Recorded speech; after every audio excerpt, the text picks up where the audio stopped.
I wrote I love you Harledene on a table. I wrote I love you Harledene on a table at work and there are only 10 people that work here. Then the next day someone else had written I also love Harledene under what I had written, with an arrow pointing down.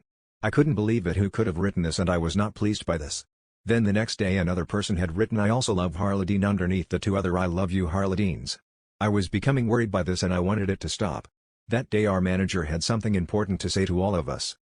There was a young person next to him and the younger person seemed to be about 20. The young person was a guy and my manager started to congratulate the 20-year-old for working for 60 years with the company. We were all confused because the company was only 2 years old.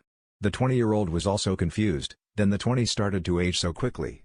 He aged so badly that he was no 80 years old, and he now had a pension and the 20-year-old guy wanted to go back to being 20 but it was irreversible.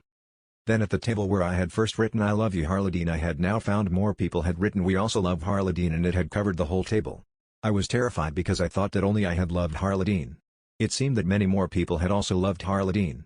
Then as the table got covered with we also love Harledene another supposed had hit me at work. One of my colleagues had we also love Harledene all over her face. I hid that table as they would be retrace it back to me as I had first written it. Then my manager brought in another 20-year-old, who was going to retire after 60 years of service. That 20-year-old had aged by 60 years and he was now regretting it. The company has a great pension plan though and he was now going to get that.